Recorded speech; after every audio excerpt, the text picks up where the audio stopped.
Brandon Benefield, Gerard Bonner, and Diana Michelle.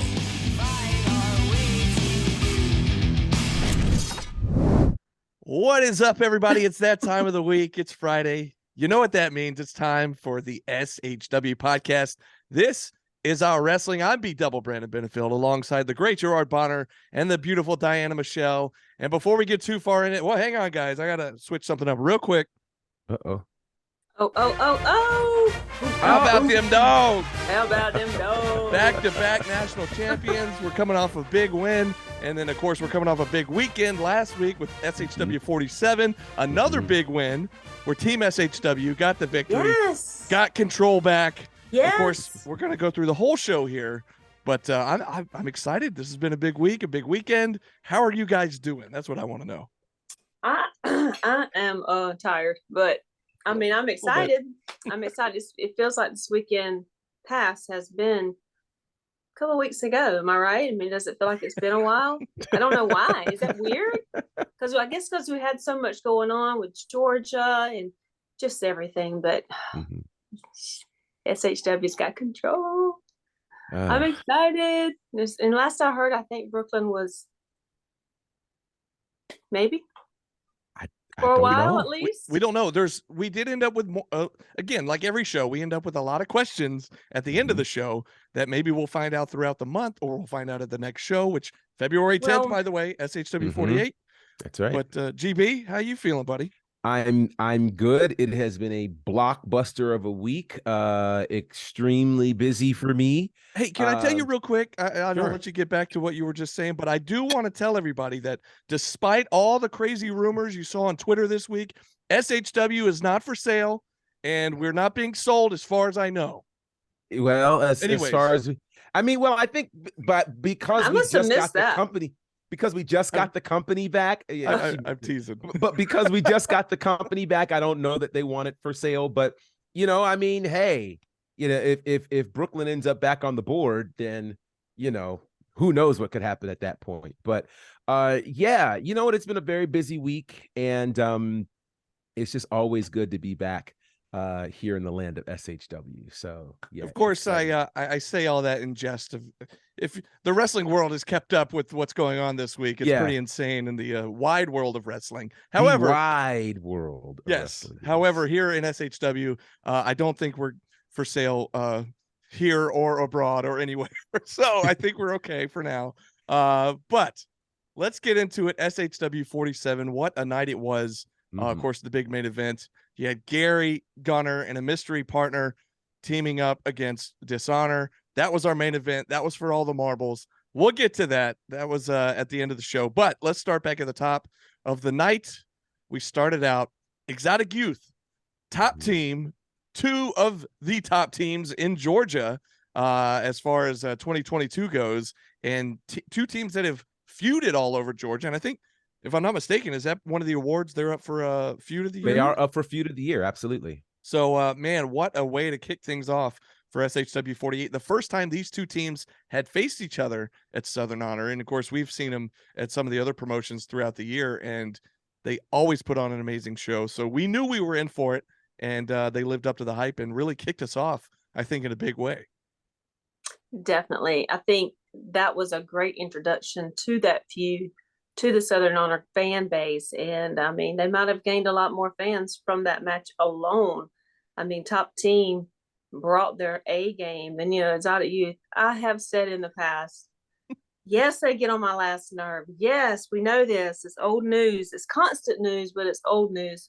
But they're a good stable. They really do work well together. And, I mean, they perform. They entertain regardless of their outcome. And that's all I'm going to say about them. So, but it was a good match. I mean, the match was not disappointing, especially to see Bryce laying flat on his back on the outside of the ring and Pepper Bottom trying to give him CPR and mouth to mouth. And it was hilarious. I mean, I was all for it. It was great. It was great. I guess they felt like recreating the end of the Great Muta Shinsuke Nakamura match, which, hey, you know what? Get the mist out any way you can, right? However you can do it. But yeah, you're right. It was a great tag team match, a great introduction to this feud to SHW. And one of the things that I'm really liking, we got to see this, I believe, last month with the start of the best of 7 series with Naja and Owen Knight. I love when there are feuds that have been happening in other companies that finally make their way to us.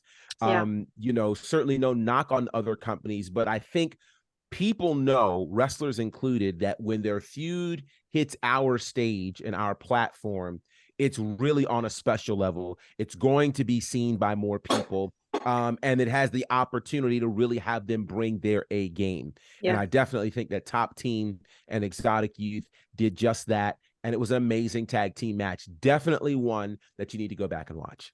Definitely. Man, it was Just awesome. the high flying moves. I mean, oh my God, I don't even know what they called that move where Top Team were like on the ropes and one of them jumped over his shoulders, did a flip, and then the other. I don't even know what you call that, but it was like, holy crap! Please go back and watch that.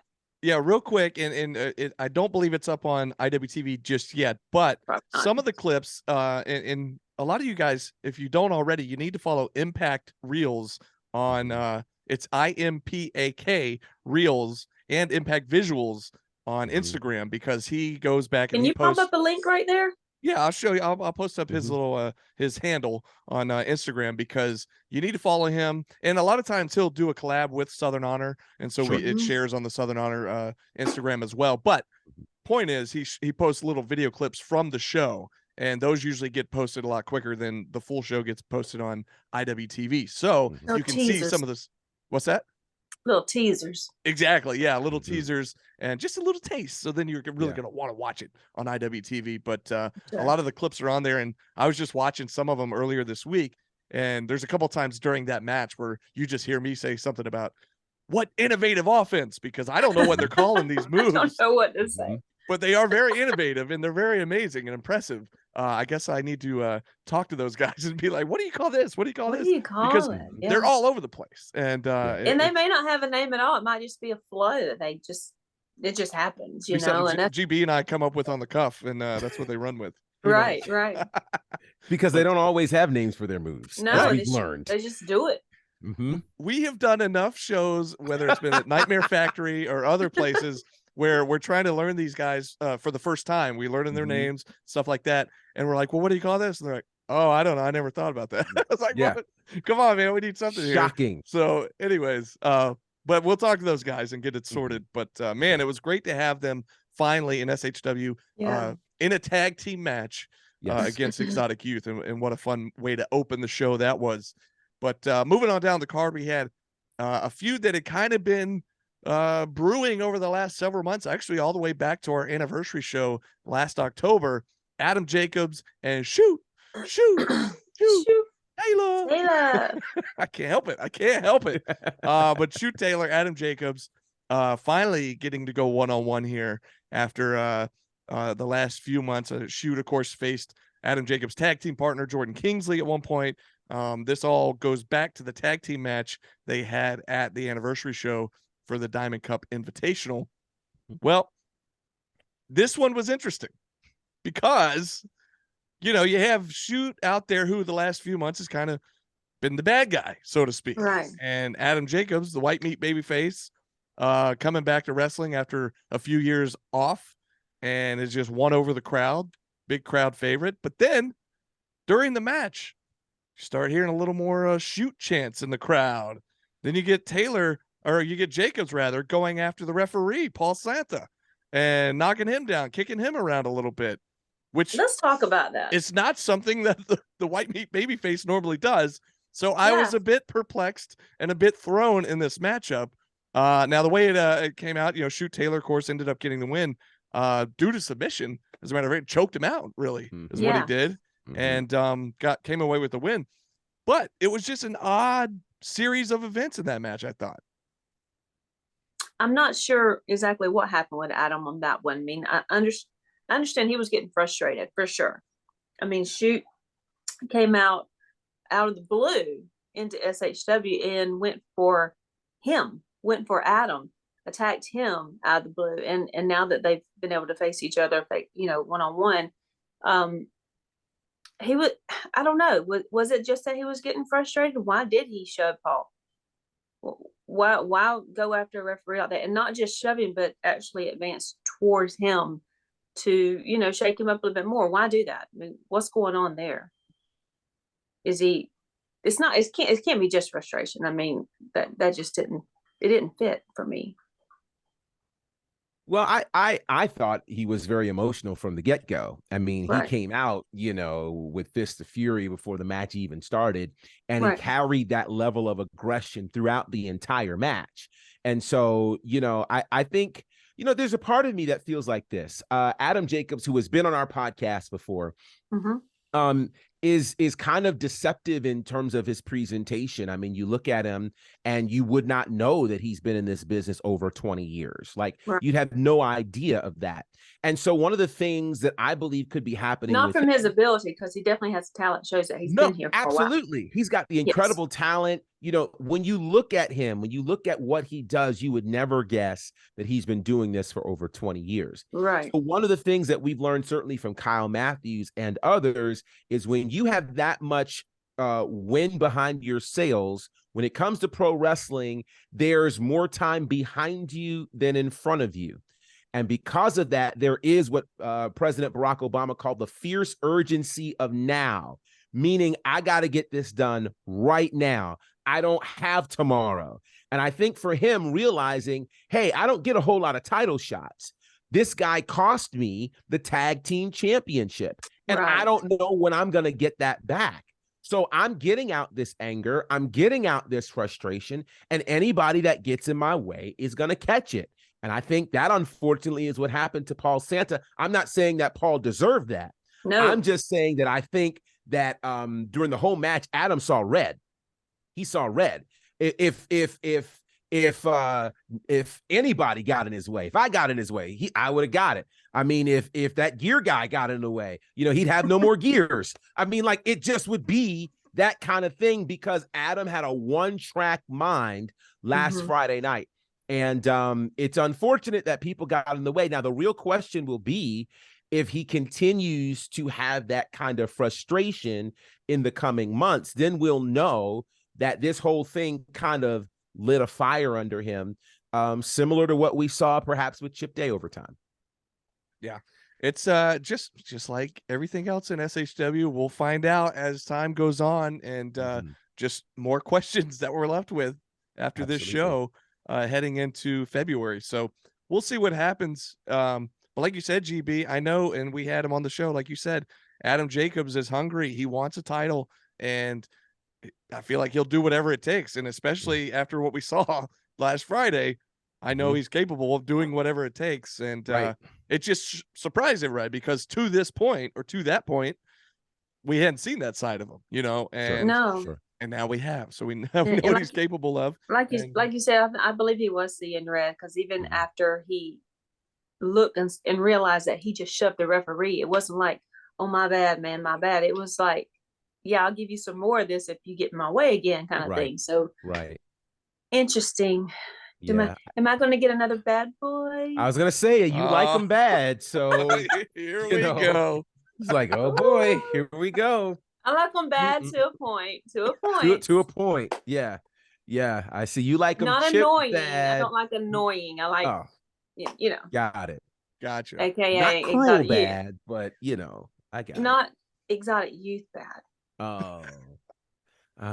There's different levels of bad. There's levels to Come this. on, man. There's levels to this. Yeah, there's annoying, and then there's bad boys. Gotcha. All right. Got you. Fair enough. Fair enough.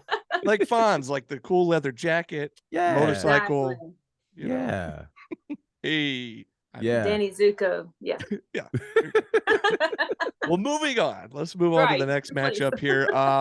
Talk about and we say it all the time, SHW is that buffet of different flavors, of different tastes, and you get a little bit of everything. Well, this next matchup was definitely a little something different for the palate that happened the other night. This was match number 3. It was Nick Halen taking on Marvelous Michael Stevens. And well, before that match even started, we were thrown a little bit because we thought we were getting a surprise appearance from Buff Bagwell. I was Sure did. completely thrown. I didn't have a clue. Right. The Mhm. Buff music hits. And we're at commentary at the table. We're sitting there confused. You know, he's not on the sheet. He's not on the list. I never saw him in the back. Well, we Yes. turn around wearing the Buff Bagwell top hat and all was Nick Halen coming out doing the Buff dance and the Buff pose. Mhm. And I think it's safe to say that the issue between Nick Halen and Buff is not yet over. We thought it was over after last month when Nick had the impromptu match with Santa Claus. But we say some weird stuff, by the way, when I stop and think about what I'm saying. Like, but yes, this did happen, the Santa Claus match. Mhm. But apparently there's still something going on with Buff Bagwell. I don't know when we'll see a resolution to that. If we will, I don't know. But needless to say, he comes out with Buff's music, doing the poses, but he's facing Marvelous Michael Stevens. Now, Marv, if you will, is someone we have seen at SHW a time or two, but it's been a little while.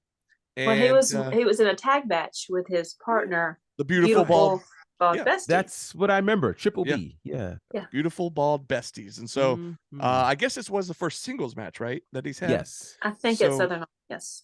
Yeah, and but he's always entertaining. And Didn't this I is tell Good you? for it. yeah, Didn't This- I tell you in pre-show this was going to be the match to see? This was going to be the entertainment of the night. Mhm. not only is his entrance music just take your breath away, but then during the match, when you think he's down and out, all of a sudden the music kicks on and it fires him up, but it's not your usual fire up kind of music. Mhm. It's Really? Because that song kind of Here. fires me up. Is that your work? Is that on your playlist for the gym? Not my workout playlist, but I mean, it could be. It could be. So If I could get share in my mind like Marv, yeah.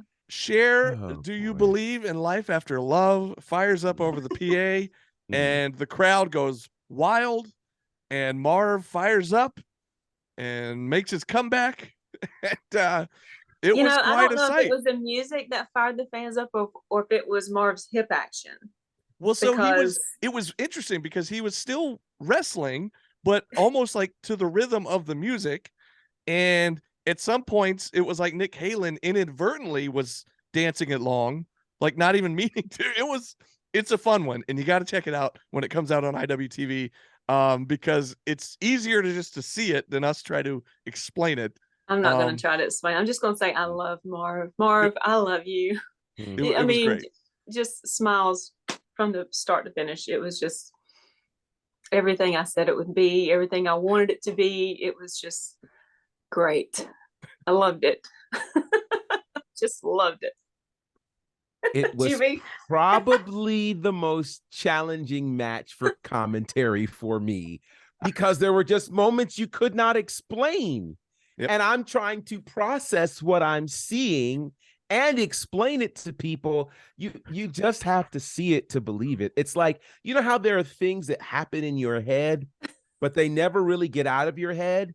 Somehow he manifested whatever he had in his head. The music that was playing all of a sudden started. I mean, it was just it was perfect. wild. It Really was. It was wild. perfect.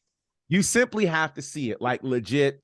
There are plenty of things to watch and plenty of reasons to watch Yes. SHW47, but this, yeah, you have to see it. You just have to. Do you believe in life after love? Anyways, it was wild. It was wild. Yeah. In a song I haven't heard in years, and never in a million years would I have It was a expected to hear remix. it. Was it not a remix? It had that club beat to it, right? It may have been the Yeah. club mix. I don't know, but I never Man. would have expected to hear it in the action building. I mean, I'm we gonna go never ahead hear and add that. I'm gonna go we ahead never and add hear that. we never hear Tonic or Turn Up playing that in the pre-show. Nope. So Sure you know, don't. just never expected to hear it in Sure the action don't. building. Anywho, that brings us to, and again, different styles of matches, different flavors of matches throughout the night. And speaking of styles, you mentioned this, GB, on commentary. It might have been for Jacobs and Shoot Taylor, but also Kyle Matthews had posted this on his Facebook prior to the match that he had with Carly Bravo, talking about how styles make matches. Absolutely. And Here you had two guys who you would think is a bit of a styles clash, putting on an incredible match. And Yeah. we talked about on the pre-show. We know, yeah, speaking of styles, we'll talk about that in a little bit. The giveaway we had, where we raised some money for Iceberg, which involved AJ Styles. I'll get there. But Kyle Matthews, Carly Bravo, we talked about on the pre-show. We felt like this could be the show stealer, and I will go as far to say I think it was the show stealer. What'd you guys think? It was definitely welcome back Carly Bravo show. Definitely that. And I'm very grateful for that. I don't know. He had a lot going on the whole night, but I really feel like we're getting back to that Carly Bravo show era. If that makes any sense. But I agree. Styles do make the match, and you did have two different styles who just tore the house down with this. Carly, I think he was taken back a little bit by the technical excellence of Kyle Matthews. Not a little play on words, but it is what it is. But I mean, just this one thing that happened when he had him in like a submission move, and Carly just looked around like, what is happening? Like, what do I do now? You know, He's all like tied they up. didn't teach me this over at the factory, you know, and it was nothing short on Carly's side at all. But that was a match. I mean, I want to see something build from that, and let's see it again, and maybe even throw a title in the mix somewhere. I mean, I want to see another part of that. Part 2, please. Thank you. Yeah, no, I totally agree. One of the beauties of watching wrestling, being involved in wrestling, loving wrestling, is watching when people start to build momentum. And not just in a match, but over time. I love seeing it. And this is wild because I know back last month, Kyle had his 20-year anniversary. And, as we were talking about, he was thinking, I may not have many more opportunities at the championship. But I really feel like we are seeing the sweet spot of Kyle Matthews right now. And it's not often where you get two guys who are really on the roll, really on the move, really building great momentum, battling each other at the same time. This version of Kyle Matthews, this version of Carly Bravo coming together, it was special. It was really, really special. And so I'm with you. I'm here to see that one over and over and over again, because you know what? If they had 5 matches, they'd all be very different because they really have so much to pull from. And one of the things that I mentioned on commentary was that Carly Bravo was trying initially to wrestle Kyle Matthews kind of match, and it wasn't working for him. And so he had to go. Well, that's the thing. It's like he has the ability to do technical stuff, but it's like this. I have the ability to do the slam dunk contest, but I'm not doing the slam dunk contest against Michael Jordan. I'm not. Okay. I got a better chance. If I'm going to do something, let me do free throws against Shaq. I'm not going to do the slam dunk contest against Shaq. Right. Exactly. And I think what happened here is Carly initially tried to do the slam dunk contest against Shaq. You don't go technical with the technical wrestler of the year 8 times over. You don't do that. I think he made that realization, and you saw mid-match where he switched his strategy. He had to do it, and I think it ended up working for him. So shout out to him. A great match. It was a pick'em. It could have gone either way. Carly gets the win in an interesting turn of events as well. So, and the story continues with the plot thickening. A little help there from one of his Dishonor brothers from the back, one Joe Black, who, we even said it maybe during the match, or it might have been during the intermission, GB, when we were just chatting. We were kind of surprised that nobody from Dishonor accompanied him to the ring, Carly Bravo, that is. And then towards the end there, when Joe Black came out, maybe a little slight interference, maybe. But anyways, allowed Carly to get the win. And then we thought, okay, well, there's our answer. They're always watching from the back, whether they come out here or not. They're always keeping an eye on what's going on out there. So you just never know when Dishonor might show up. Bringing us to the next matchup, that being Murder One and Joe Black, a feud that's been brewing for quite a while in SHW over the last several months, in life over the last number of years. But Joe came out at the end of Carly's match. Well, Carly comes out at the beginning of Joe's match. So we make the entrances. Murder One makes his entrance. Then Joe Black's music hits. We're waiting for Joe to make his entrance. But instead, we see Carly come out wearing the signature beads that Joe wears to the ring. And while Murder One is distracted, and while all of us were distracted, Joe Black sneaks in through the crowd, jumps in the ring, and just goes to town and just destroys Murder One. It kind of shocked us all, to the point where a bunch of other officials had to come out to try to get Joe off of him. And then we weren't sure if we were actually going to have this match. But Murder One insisted, claimed that he was fine, said, let's have this match. And Joe Black beat him pretty handily. And on top of that, Murder still gets the mic after being beat down, and then gets the entire crowd calling Joe certain words and saying certain things to Joe Black, which in my mind, us knowing Joe Black and having seen Joe Black, especially back in the days of the feud with Will Huckabee and the dog collar match, there are just certain things you don't say to Joe Black.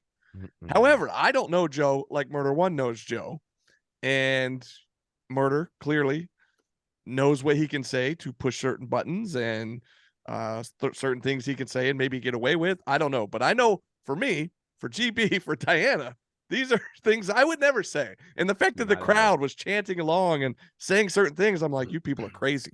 They're dead crazy. You need to shush up. You need to shoosh, because yeah, y'all are crazy. And anyways, Joe gets back in there with a chair, does more damage, and we'll get to this in a second because I want to get you guys' thoughts on this match. But we did see the announcement already that we're going to have a street fight, a Dark City street fight between Joe Black and Murder One on February 10th at SHW48. So we knew that this was not going to be over, and clearly the announcement's been made already, so we know what it's leading to. But anyways, this particular matchup, or if you can even call it a match, it wasn't much of a match, but your thoughts on how this whole thing went down. Yeah, that was about my reaction too. Yeah.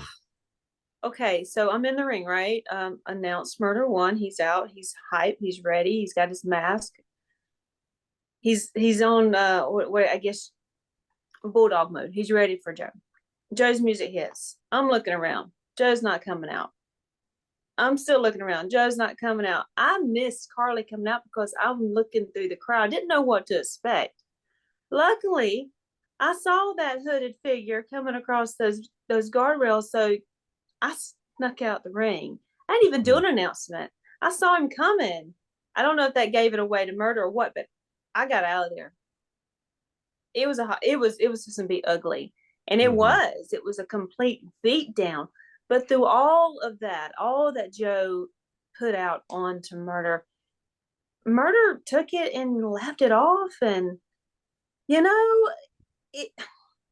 it's like he was trying to stir him up a little bit, trying to get him mad, trying to push him to the level to commit murder or something. I don't know, but it was pushing buttons is not what I would call it. I would be more like poking a bear. Yeah.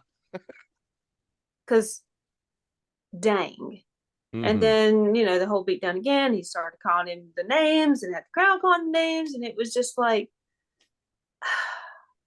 I didn't have a whole lot of words. I was just amazed. I think, Brandon, you showed me that picture. I'm just looking at Joe, and Joe is about to come unglued. And I'm, just looking because I know he's about to come unglued. And he did. Yeah. He did. It's wild. Oh, boy. Let me invoke the spirit of the Boogie Down Productions, who clearly said self-destruction. You're headed for self-destruction. Murder One. What's wrong with you? I don't understand. I mean, I walked into things Friday night very nervous about this matchup because I knew anything could happen. But what happened, I was not prepared for. I was not prepared for complete domination by Joe Black. I mean, you know what it looked like? It looked like the college football national championship, right? Mhm. Like 65-7. It was such a non-contest. So I don't know what I was blown away by more. The fact that Joe just completely wiped the floor with Murder One, or that Murder One sat there and laughed and was like, I want more. This is what I wanted. I'm like, so wait a minute. So you literally sacrificed yourself to get the most dangerous version of Joe Black, and then you want to challenge that guy to a fight?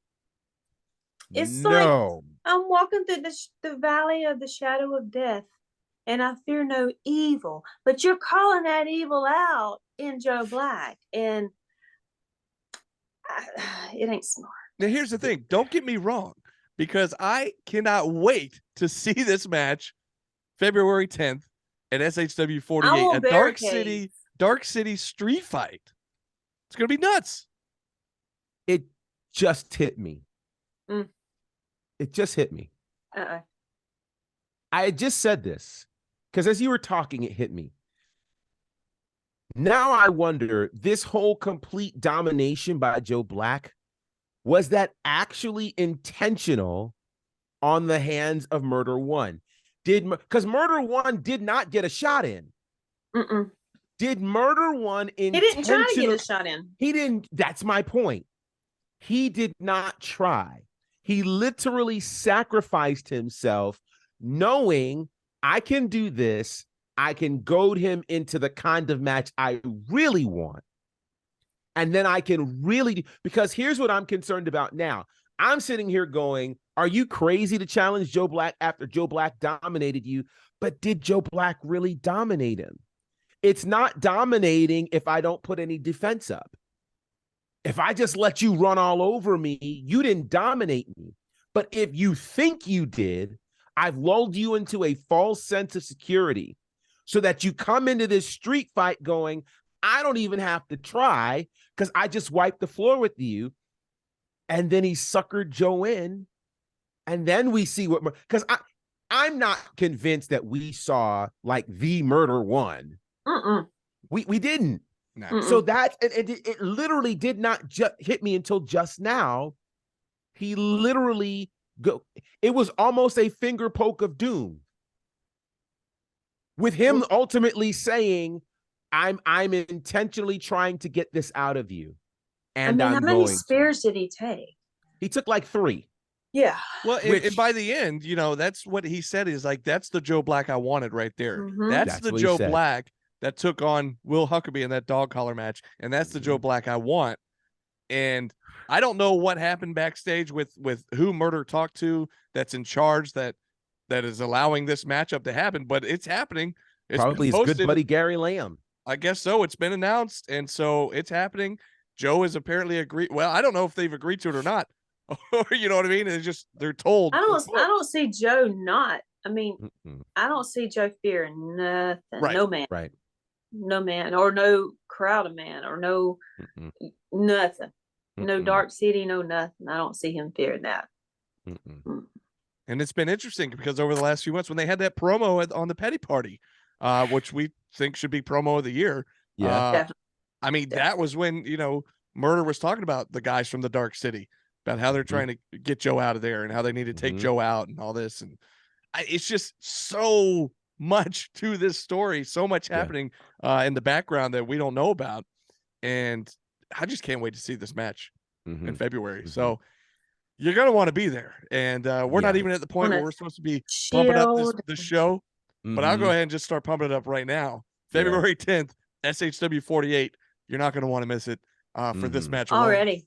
Don't even know the other matches yet. I think, we don't know the other matches yet. I think that we may have a championship match because we did determine a new number 1 contender this past Friday, and that leads me to this next match. It was a fatal 4-way match. We had Chip Day, Owen Knight, Sean Legacy, and Nagicism, and what a combination of competitors that was. You had kind of a a mini feud, so to speak, with Chip and Shawn Legacy, where they had their match the month before. And of course, we knew the backstory there. Good buddies. They had gone to LA together, trying out for Pro Wrestling Noah together, traveled the roads together, and then had a great match, which Chip Day ended up winning. In maybe not so nice of a way, but whatever. It was still a great match. And then, of course, you had Owen Knight and Nagicism, who are in the midst of their best of 7 series. And so they've been feuding for quite a while throughout that series of matches. So all 4 of these guys in the ring together, fatal 4-way match, quite a powder keg, ready to explode here. And of course, as I mentioned, Chip Day came out on top, but what an incredible match. I think he even said on commentary, because there were several times where I was trying to keep up with the action because it was just so fast and furious and all over. And you'd have 2 guys out here and 2 guys in the ring and this happening and this happening. And it's like, man, it was a lot to keep up with. But man, was it entertaining. Man, was it exciting. And man, what a match it was.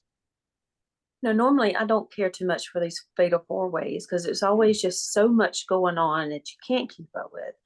And you don't know who to watch. You don't know who to root for. You pick somebody and then you miss all the good stuff from the other 3 or whatever. But with this particular match, because it was Chip and because it was Shawn and Owen and Nadja, the feud with Owen and Nadja was still intact, and it was still very much alive during this whole match, even though they were battling 2 other guys.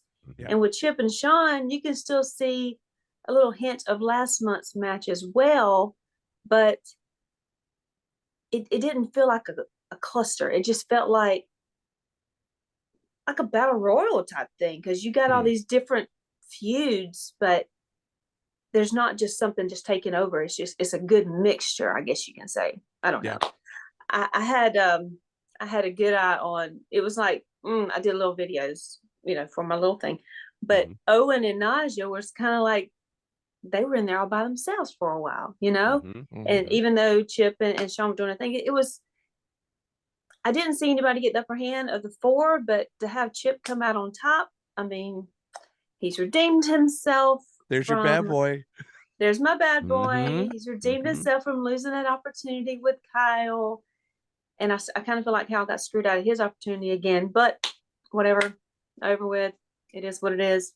But let's see what Chip can do. I mean, is he gonna take it all the way? But at the end, there's a little surprise coming there. I don't understand what happened, but I guess we'll get to that in a second. But I mean, I'm excited. I'm excited about Chip being the number 1 contender. I mean, wow. That smile, Diana, says an awful lot. I will say this. I thought it was an amazing fatal 4-way. We don't get a lot of fatal 4-ways in Southern Honor. So when you see one, it is very special, and they absolutely lived up to the billing. Each of those guys are incredible. To put them all in a match together, absolutely lived up to the billing and then some. And you really could not tell who was going to walk out of there as the number 1 contender. You literally could make a case for each one of them in terms of how and why they should be number 1 contender. But Chip Day, congratulations. Again, the whole reason that he broke away from technical excellence was to be able to pursue the SHW championship. Now he's going to get that opportunity at some point against our current champion, Gunnar Miller. That's a match that's going to main event anywhere in this area. So I'm excited about the possibility of that. And Gunnar better be careful, because Chip Day could be that guy. He talk about styles making matches. Right. Good grief. It's gonna be good. Be. And let's just mention Chip's victory laps. I have like the greatest footage of that I'm going to post extremely soon, because that victory lap, trust, when you see it, you're going to be like, what? Yeah. Let me just say, and I don't know if this particular fan watches our shows, listens to our shows. I don't know. But let me just say, there are numerous people on our roster who this particular fan just loves to harass and heckle, Mhm. whether they're cutting promos in the ring, whatever it is. It is what it is. But when Chip reacts, and especially after he won the match and he was doing his victory laps, the way he was reacting, It was wonderful. it had me laughing. It had a lot of people laughing. It had a lot of Yes. people in the locker room laughing and appreciating it. Yeah. But that's not to Even the say, cameraman got in on it. yeah, Oh, yeah. I yeah. mean, it's not to say, you pay your money to come to the shows and express how you feel about certain wrestlers you don't like or that you like, and it is what it is. Mhm. But It's wrestling. it's also kind of funny when they react in certain Mhm. ways. You get what you give. But anywho, Mhm. one thing I was going to mention there too. We've seen a lot of Chip and Owen and Naja, especially Chip and Owen. Well, Owen especially because he's been here since the beginning. Chip came a little while later. Naja came over this past year, and we've seen a lot of them. We know how special those guys are. Now, Sean Legacy is somebody, and I mentioned this last month, that in the first year of SHW was a bit of a mainstay. But since then, we haven't seen him a lot at all. And Right. so he showed up at the Rumble Jack last year, showed up again, had this match with Chip last month.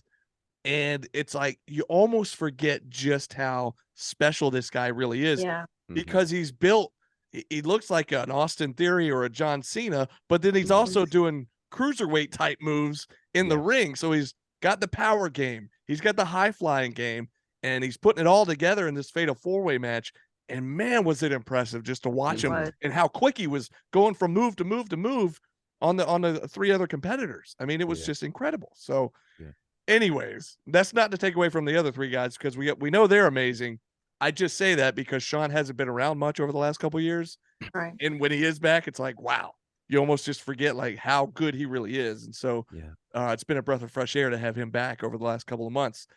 Don't know what that means moving forward. I know he's got that deal with Pro Wrestling Noah over in Japan, so I don't know if that's going to take him away for a while or what. But anyways, it's good to have him while we had him, at least for the time being. So moving forward to the main event match. This is and I even said it on commentary. This may have been the match that brought a lot of people there that night to the Action Building because they wanted to see our general manager. Yes, our general manager in the ring competing in a match, something that we never thought would happen, something He that never thought would happen. something that he said was never going to happen. Mhm. But I guess when you're pushed to a certain point and your company is literally on the line, then you have to do what you have to do. And so we had Gary Lamb, Gunnar Miller, a surprise mystery partner Mhm. against Dishonor, which was Brooklyn and Happy Madness, the SHW Tag Team Champions. Mhm. And this is where things got very interesting because Mhm. prior to the mystery partner coming out, a video played, which was Brooklyn announcing that it could not be somebody currently on the roster. Then the video goes backwards. It's rewinding, taking us to different points in SHW history, and it ends up on a former SHW champ, a former SHW tag team champ, and somebody who was retired at the hands of Gunnar Miller 2 years ago at SHW Still Here 3. So maybe like a year and a half ago, whatever the math is on that. But still, a while ago. And so we haven't seen the guy in a long time. And lo and behold, Corey Hollis comes out of the curtain. And kind of to my surprise, the crowd went ballistic. No, yeah. Mhm. Now, Mhm. I get it because it's one of those things where it's like absence makes the heart grow fonder kind of thing. Mhm. Here was a guy who was a huge part of the company. Even if he was a bad guy, he was still a huge part of the company. Held the title for a long time, was a tag champ, the first, and is he still the only one, I think, that's held the tag title and the Well, he's main title, right? he was the first one. The second one Yeah. was Ashton Starr. Oh, that's right. Ashton as well. Yeah. Mhm. Sorry, Ashton. Don't come The after man me. who he beat for his second title reign. That's ironically. right. Right. Oh, yeah, because the title reign all happened at the same night. Yeah. Right. Right. Anyways, back in Mhm. the old days, back in the What good a old night. days. Jeez. That was Good like Lord. pre-pandemic too, wasn't it? It was Yes. pre-pandemic. Which yeah. seems like 20 years ago Sure does. Sure does. because 2020 felt like a 5 or 10 year period. But Yeah. anyways, Yeah. Corey Hollis makes his return to the shock of everybody, I think. and especially to Dishonor, they looked like they were absolutely livid. And honestly, and GB brought it up on commentary, and I agree and wholeheartedly, because you mentioned, now here's the guy who in his original run with SHW did his darndest to try to kill the company. He formed a group called Lethal Poison. They were trying to inject lethal poison into SHW and kill the company. So how and why, again, I said earlier, we were left with more questions than answers. Why would they bring this guy back? Here's a guy who hated Gary Lamb initially. So he's teaming with Gary, he's teaming with Gunner, the guy that had retired him. And I know that since he's gone into retirement, him and Gunner, outside of SHW are good buddies, and, I guess probably in that retirement match earned each other's respect, perhaps. I don't know. But I'm still just kind of blown away at how everything went down. The fact that he was even the partner to begin with. Right. But the good news is SHW, Team SHW came away with the win. They now have full control. Who does Gary put in place as the new booker? We don't know. I don't know. There's a lot of questions here. And I'll let you guys kind of give your thoughts on the match. And then GB, if you would, take us into what happened post-match. Certainly. But go ahead, Diana. What were your thoughts? Again, standing in the ring with Dishonor, and they're being dishonorable, and the video playing, and realizing, oh my gosh, it's got to be Corey Hollis. I had mixed emotions. I was like, really? How is everybody going to react to seeing Corey Hollis come out? I mean, he had an awesome retirement match. He really did. That was a great match with him and Gunner. I mean, they left it all in the ring. And yet there were still people who just, they were cheering for him. Thank you, Corey. Thank you. But there was still a few that just didn't really care. I could hear it. I hear things as I'm walking around the ring. So I was concerned that he wouldn't get the welcome that, that he wanted or that he probably should get. And he did. He was, the emotion that came over him really, it tugged on my heartstrings. And of course, I'm a crier, so I was a little teary watching him come out and just soak it all in. And I think he misses being in that ring and just being away, even though he stepped away, he had a baby and doing the dad life, but coming back into that ring, I think as a wrestler, I'm not a wrestler, never was a wrestler, but I can imagine coming back into something that you've loved for so long and getting that welcome is a pretty freaking good feeling, I mean, it was pretty amazing. And he worked. He did work in that ring. It was like he didn't miss a beat. I don't know if he's been working out in the ring, if he's been, running the ropes with people. I don't know, but he did an awesome job in the ring. And I mean, Brooklyn definitely was not happy to see him, and that made me happy. It made me so happy.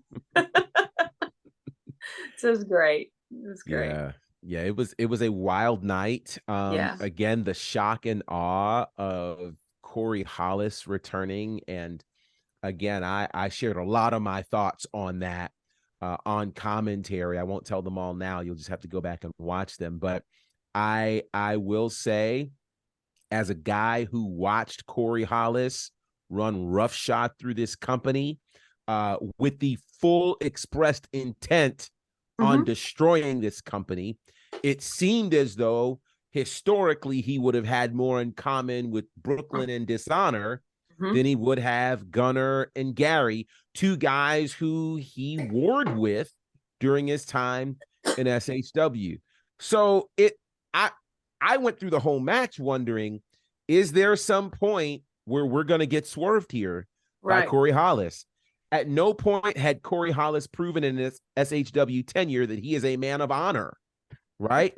He's always been a man of dishonor. It's true. So there are just certain things that just made sense. And here's the thing. I said something during the pre-show last week. And what I said was, you guys looked at me like, are you part of Dishonor? Because you're not happy about SHW coming back. And I'm like, no, I'm concerned because I felt like there would be some sort of new potential evil we would be dealing with somewhere involved in this. I didn't know where it was coming from. I had no idea. I certainly didn't know, of all people, Corey Hollis was in the building. I thought it might have come from Murder One or something, but instead it's coming from Corey Hollis, as we would see at the very end when the match was won. All of a sudden, the new #1 contender comes out to the ring, and he's standing on the stage, that being Chip Day. He picks up his phone. He starts dialing. We don't know what goes on. As he dials, I guess he's got control over the lights because he dials and the lights go out. When the lights return, standing in the middle of the SHW ring is Judas. Mm-hmm. Judas does some harm in that ring and then looks at Corey Hollis and literally falls on his knees, pledging his allegiance. And Corey is now trying to convince Gary and Gunner, hey, like Shaggy, it wasn't me. Well, it's some hard explaining to do, Lucy, because how do you convince us that you two who never had a real issue Right. suddenly aren't in cahoots? So we got questions. Is lethal poison really a thing? Are we being swerved again by Corey Hollis? Does a leopard actually change his spots? Is Corey Hollis actually back in SHW, or was this a one-off? What's really going on here? As a certain person would say, I don't want to steal their gimmick, but Hey, hey. Hey, I stole it from Mr. Belding from Saved by the Bell. So go Well, ahead. nobody had to know that, but No. No, they know it's out there. Hey, but I said on commentary by the end of the show, and because you had kind of talked about, like you said on the pre-show, like, is there something waiting in the wings? Something just doesn't feel right going into this thing. And so as the show is ending, I think we even said, bottom line is Team SHW has won. They've regained control. However, did they just exchange dishonor for lethal poison? Is that what just happened in front of our eyes? And I don't know. the fans turned on Corey just as fast as they welcomed him back. And because they remembered. Yes. And they were reminded. Yeah, it didn't take much. Now, we don't know. This is just how it looked. And if you go back and watch it on IWTV, Draw your when it's own posted, conclusion. you'll see it. And yeah, you can decide what you think that it all meant, because I don't know. I'm still just baffled by the whole thing. I am happy that Dishonor was defeated, but I'll give a shout out to our general manager, Gary Lamb, who actually impressed me just a bit in the ring. He did well. Somebody taught him how to do a hip toss. Like I thought he would be. He did a hip toss. He did the bionic elbows. I mean, I was proud. That second bionic elbow, though, knocked him on his butt. Not, well, he had a lot of power, but he did, yeah. And then he hit the stunner on Sunny Days at one point. Amazing. It was it was wild. I'm proud. But yeah, Team SHW comes out on top. But again, as we said, a lot more questions than answers. What does it all mean heading in to February 10th at SHW 48? Join us there and find out. Of course, tickets go on sale that night, 5:00 at the door. Doors open at 7. Bell time will be at 8. However, we have a few weeks between now and then, and we will be back here on this show to talk to you about that and other things, and who knows as what more matches are unleashed. And and again, that Dark City street fight has already got my mouth watering to see that. It's going to be awesome. But it's going to be great. So, hey, before we get to next week on this show, let's talk about things that are happening this weekend. If you're in the area, stop by the Action Building, the home of SHW, tomorrow, as it's the first night, the first show of Elevate Pro. Am I getting that right, Diana? Come see me. Sure. Yeah, that's right. That's Elevate Pro. And Diana will be the ring announcer for that show. So if you're there, stop by, say hi to Diana. Yes. At the same time, it is not wrestling, just so you guys know. It is not wrestling. There's MMA, there's kickboxing, there's it's going to be bloody. and yeah, if you into that kind of thing, which most of you should be, come on They like out. death matches, so they probably like combat sports Yeah, in this y'all, you guys up in Canton, crazy. Mhm. So yeah, let's go. Let's go. Well, there you Come go. on out and And see me. while Diana is doing that, GB and myself will be down at Center Stage in Atlanta Mhm. for Yeah. Impact Wrestling. It's going to be the Hard to Kill Fallout because the Hard to Kill pay-per-view is actually tonight, which I That's guess will right. be starting here in just a little bit. Mm-hmm. But tomorrow will be the Hard to Kill Fallout. And of course, SHW's own Carly Bravo, Zicky Mhm. Dice will be Mhm. competing one-on-one in an Impact Wrestling ring. And so GB and myself will be down there for that. So if you're down there and you see us, come say hello. And I Absolutely. can't wait to support our SHW guys as The they're bad taste. Bad taste is gonna be that's in the right. ring. Yeah. That's right. Mhm. On a national stage. It's pretty cool Nice. to see these guys on a big stage like this. So Mhm. excited about that. But Absolutely. that's going to wrap us up for this week on the podcast. And Mhm. we'll see you guys back here next week at the Well, same we got time. one more thing. Oh, one more thing. GB, go ahead. Because this time next week, we'll be wrapping up our show because we will be involved in the first ever Georgia Wrestling History Award Show and Gala. How Yeah. could I forget, GB? Thank you for making the save. I'm Yeah. sorry. I got you. I'm sorry. Go you. ahead. So it's happening next Friday night at the Action Building. Everything happens at the Action Building, right? Place to So Elevate Pro is happening tomorrow night, next Friday night, this amazing award show. So let me just tell you this. You have heard us and you've heard Gary and you've heard SHW talk regularly about the Georgia Wrestling History Awards. It is the space where he won for Promoter of the Year. It's the space where we won for Promotion of the Year, where Dylan has won for Booker of the Year, where the three of us have won for Commentary Team of the Year and Ring Announcer of the Year.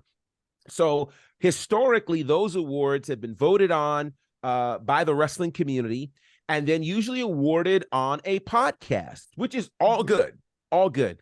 This year, the entire crew decided to take things up to, boy, I sound like Gary, a whole nother level, right? It's the SHW podcast. I can do that.